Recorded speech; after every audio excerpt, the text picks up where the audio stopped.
lagi dong. Matulog na ni mo dong. Ang ingon ani o matulog ni mo. Hello. So, may gabi sa tanan day, no? So, ako day mapailaila sa dios ako before ko magsugod. So, I am one of Russell's friend.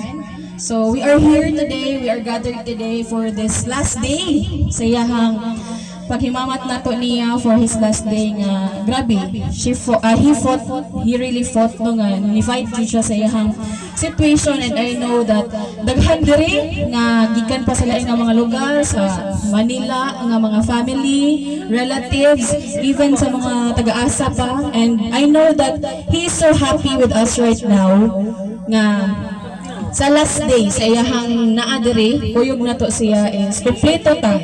I know he is overwhelmed because as I've seen sad also sa pag-abot diri is daghan jud kayong tao, so meaning daghan jud kay nagmahal niya. And karon is a little story of how we met also ni Russell is I know typical tingali nga some of the people here is nakaila-ila siya sa imnanan, kailaagan mo dito sa nangka, no?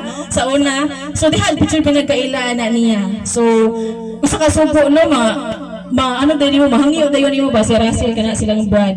So maayo pag kayo kay every time nga magtambay mi, magkakita mi kay managad jud siya. So he's really good person. So I know that na-feel po na ninyo and daghan sudod ka mahal niya. But before we start our tribute is basi na ay mga gusto mag-give of message for his last day. I know that mas ma-appreciate jud niya ang inyong message karon kay most likely naamay mga unwanted na mga ipang-insulti and gusto ipang-insulti for the last time, and we are here, we are gathered as a family, as a friends, relatives ni Russell, and to hear your stories and last words sa iya ha. So kisa kung unahong tawagon, so ang papa ni Russell, so ato sa tawagon si Uncle Ramon for his last message. I know that no, as a father also is sakit jud sad ang mga na-experience, and this is the last time na hindi siya. So okay, so sige, so we understand and we respect. So before is magsugod ta sa igsuon ni Brad nga mo jud nga kakuyog mo pari-parihara sila kadak-a. So I know nga napon siya mga gusto pod nga mga message nga ipadala sa iya before nga ihatod na siya for the last day.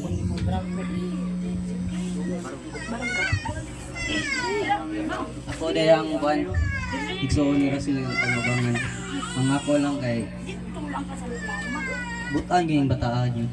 Ugihan manarbaho, murag way gipili nga oras para manarbaho. Iyang kuan nga adlaw. Iya jud itrabaho ang pahuwa ang anting pahuway nga trabaho, ang ting pahuway nga adlaw iya jud panarbaho niya. Ako nga igsuon kay dili jud ingon nga gipakita na ko nga kuan ko sila.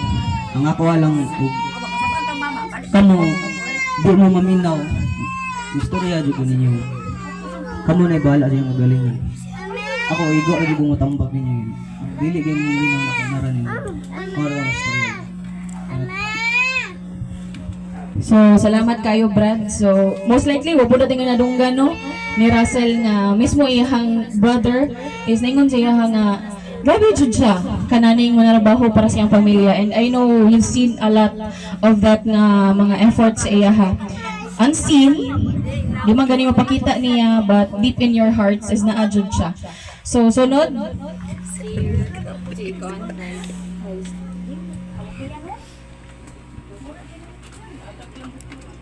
I just want to say thank you. Thank you for being such an amazing sibling, for being there for me through thick and thin, and for showing me what it means to live life with love, kindness, and courage. Your memory continues to inspire me every day, and I'm so grateful for the time we had together. I'll always be grateful for the laughter, adventures, and memories we shared. Your presence in life made me a better person, and I'm thankful for the values and lessons you taught me. Though you may be gone, your love and guidance and spirit will stay with me forever. Thank you for being an incredible brother. I love you and I miss you.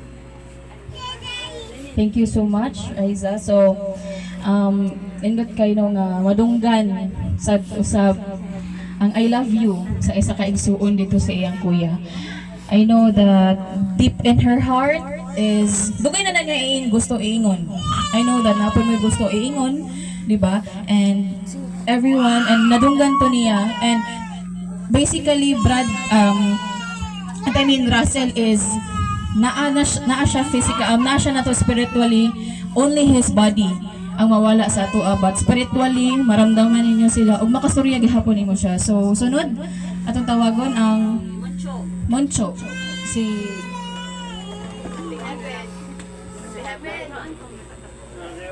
kinsay sunod?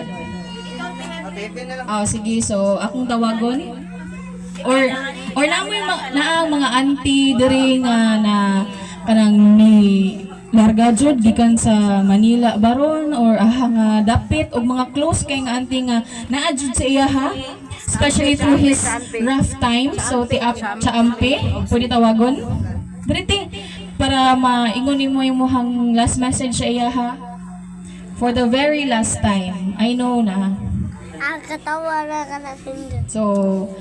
So we understand and respect nga ano. So kinsa pa sunod? Si Maani? Lulong. So sa last na lang si Mani. Heaven. Sige. So ang partner, ito tawag ng partner ni Russell.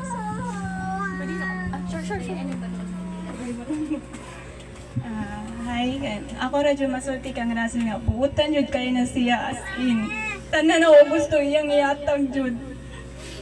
Isag magkaliso siya, mangita jud na siya pagi para mapalitan ko or si kay din na. Okay, nagay kay na doon, mangita jud na siya dayon. Atong time nga namin sa ospital, iya ra jud masulti na pangitaan jud niya daw pagi na maayo siya. Niya mataba mapulihan niya tanan gasto daw nagasto nila ni auntie sa iya, mangita jud siya pagi daw para makapuli siya kung pilay lang naatag niya. Iya dyan daw pangitaag pagi. So thank you kayo ninyo na yun yung pangitaag pagi na makaabot si Russell og 2 months sa iyang pagkuhan. Ako na rin musulti ninyo kung unsa musulti ni Russell. Salamat ako no kayo nga nagkitabangan ninyo siya. Bala nagkalisod daw. Salamat daw ako no kayo. Igipangitahan nyo siya pagi para makaluha siya.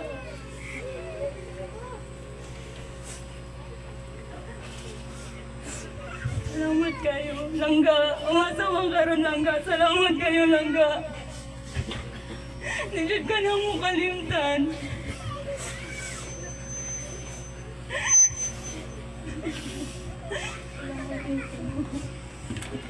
So thank you so much sa partner ni Russell for that very heartwarming and salamat kaayo sa tao nga nagkumusta sa iyaha, nagwish sa iyaha nga ma-okay siya nga nga kanang gusto pa jud nato siya makauban and we know that he did his best nga nakaabot pa sa mga pila ka buwan jud nga I know nga nagantos jud siya. We know that and we don't want that for him. But gipangitaan jud ni gipush jud niya iyang self and salamat kaayo sa iyang partner nga naara jud always sa iyang tapad nga wala jud ni biya sa iyaha for his very last nga day kumbaga. And again we gain another angel from here sa earth and I know he's with his mom no sa na kasi ang mom ay Grandmother. siyang grandmother na si Lula Soling and I know nga he's in a happy hand. No more pain sa iyaha. I know because he's in so pain for how many weeks ata or month, almost 2 months nga ni fight jud siya.